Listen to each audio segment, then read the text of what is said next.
வணக்கம். TNPSC 4th group பொதுத்தமிழ் இலக்கண குறிப்பறிதல். சொற்கள் பல தொடர்ந்து நின்று பொருள் தருவது சொற்றொடர் அல்லது தொடர் எனப்படும். சொற்கள் தொடராகும் போது இரு சொற்களுக்கிடையே ஏதேனும் ஓர் உறுப்பு மறைந்து வரும்.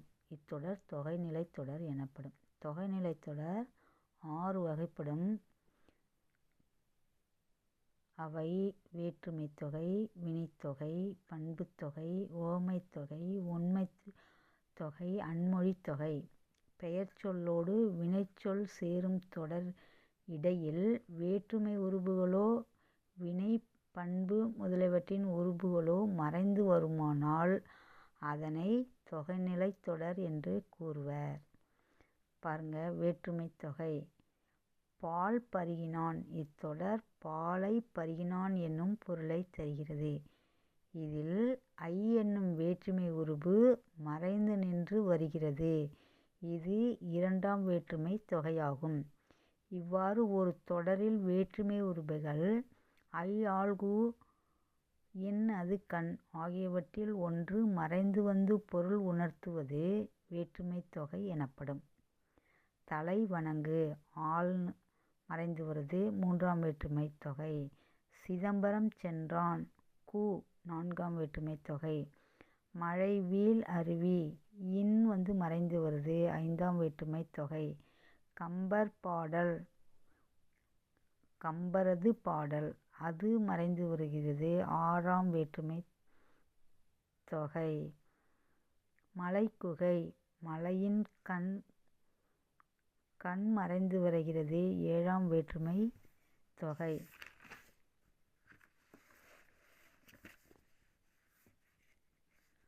அடுத்தது வினைத்தொகை. காலம் கரைந்த பெயரெச்ச வினைத்தொகை நன்னூல் சொல்து. உண்கலம். இஃது பெயரெச்சம். இது காலம் காட்டவில்லை. எனவே இது உண்ட களம், உண்கின்ற களம், உண்ணும் களம் என முக்காலத்திற்கும் பொருந்தும்படி விரிந்து பொருள் தருகிறது. வினைப்பகுதியும் அடுத்து பெயர் சொல்லும் அமைந்த சொற்றொடர்களிலேயே வினைத்தொகை அமையும். எடுத்துக்காட்டு: ஆடுகொடி, வளர்தமிழ். அடுத்தது பண்புத்தொகை. நிறம், வடிவம், சுவை, அளவு முதலியவற்றை உணர்த்தும் பண்பு பெயருக்கும் அது தழுவி நிற்கும் பெயர் சொல்லுக்கும் இடையில் மை என்னும் பண்பு விகுதியும் ஆகிய ஆன எனும் பண்பு உருபுகளும் மறைந்து வருவது பண்புத்தொகை எனப்படும்.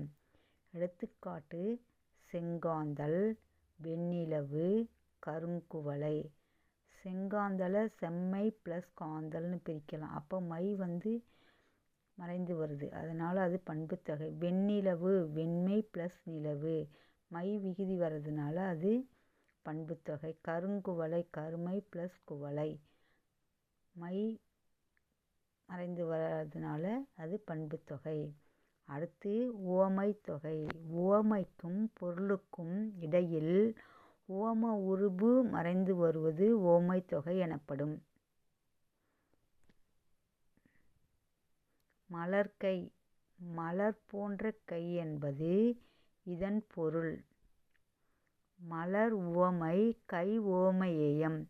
உவமைக்கும் உவமேயத்துக்கும் இடையே போன்ற, போல என்ற உவம உருபு தொக்கி வருவது உவமைத் தொகை. உவமைக்கும் உவமேயத்துக்கும் இடையில் போல, போன்ற, நிகர, அன்ன முதலிய உவம உருபுகள் ஒன்று மறைந்து வருவது உவமைத் தொகை எனப்படும். அடுத்து உம்மைத் தொகை. உற்றார் உறவினர். உற்றாரும் உறவினரும் என்பது இதன் பொருள். இவ்விரு சொற்களின் இடையிலும் இறுதியிலும் என்னும் இடைச்சொல் தொக்கி வருவது உம்மைத் தொகை. உம்மைத் தொகை எண்ணல், எடுத்தல், முகத்தல், நீட்டல் என்னும் 4 அளவு பெயர்களை தொடர்ந்து வரும். எடுத்துக்காட்டு: அண்ணன் தம்பி, தாய் சேய். அதாவது அண்ணனும் தம்பியும் தாயும் சேயும் என விரிந்து பொருளை உணர்த்துகின்றன. அன்மொழித் தொகை. கயல்விழி வந்தாள் கயல் போன்ற விழி என்பது இதன் பொருள். இது ஓமைத்தொகை. இது வந்தாள் என்ற வினைச்சொல்லைத் தழுவி நின்றதால் கயல் போன்ற விழியை உடைய பெண் வந்தாள் என பொருள் தருகிறது. இத்தொடரில் பெண் என்னும் அல்லாத மொழி தொக்கி வந்ததால் இஃது அன்மொழித் தொகை ஆகும். எடுத்துக்காட்டு: சிவப்பு சட்டை பேசினார், முறுக்கு மீசை வந்தார்,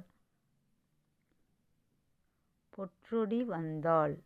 அன்மொழித் தொகை அல் ப்ளஸ் மொழி ப்ளஸ் தொகை எனப்படும். உங்களுக்கு பிடிச்சிருந்தா லைக் பண்ணுங்கள், ஷேர் பண்ணுங்கள், சப்ஸ்கிரைப் பண்ணுங்கள். உங்கள் கருத்துக்களை கமெண்ட்டில் பதிவு பண்ணுங்கள். நன்றி, வணக்கம்.